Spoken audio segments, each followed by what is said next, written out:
ಓಂ ಶ್ರೀ ಗಾಯತ್ರಿ ವಿಶ್ವಕರ್ಮ ಪರಬ್ರಹ್ಮಣೇ ನಮಃ. ಒಂದು ದಿನಕ್ಕೆ ಎಷ್ಟು ಮುಹೂರ್ತವಿದೆ? ಒಂದು ದಿನಕ್ಕೆ 30 ಮುಹೂರ್ತ, ಒಂದು ಮುಹೂರ್ತ 48 ನಿಮಿಷಗಳು ಮಾತ್ರ. ಬ್ರಹ್ಮ ಮುಹೂರ್ತ ಸಮಯ ಬೆಳಗಿನ ಜಾವ ಮಧ್ಯರಾತ್ರಿ 2 ಗಂಟೆ 30 ನಿಮಿಷರಿಂದ ಮಧ್ಯರಾತ್ರಿ 3 ಗಂಟೆ 18 ನಿಮಿಷರವರೆಗೆ ಪ್ರಥಮ ಬ್ರಹ್ಮ ಮುಹೂರ್ತ.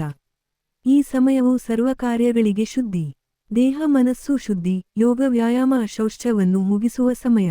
ನಮ್ಮ ಪುರಾತನ ಹಿಂದೂ ಧರ್ಮದ ಸಂಪ್ರದಾಯ ಪ್ರಕಾರ ಸೂರ್ಯಾಸ್ತದ ನಂತರದ ಸಮಯವು ಶಯನ ಸಮಯವು ಅಂದಿನ ಮತ್ತು ಇಂದಿನ ಕಾಲಕ್ಕೆ ಹಲವು ವ್ಯತ್ಯಾಸಗಳಾಗಿವೆ. ಅಂದು ಶಯನ ಸಮಯವು ರಾತ್ರಿ ಬೆಳಗ್ಗೆ 8 ಗಂಟೆರಿಂದ ಸಮಯದಲ್ಲಿರುತ್ತಿತ್ತು. ಆಗ ಮನುಷ್ಯನ ವಿಶ್ರಾಂತಿ ಸಮಯವು 8 ಮುಹೂರ್ತಗಳು ವಿಶ್ರಾಂತಿ ಸಮಯವಾಗಿರುತ್ತಿತ್ತು. ಈ ಮುಹೂರ್ತ ಬೆಳಗಿನ ಮಧ್ಯರಾತ್ರಿ 2 ಗಂಟೆ 30 ನಿಮಿಷ ಸಮ 3 ರಿಂದ 18.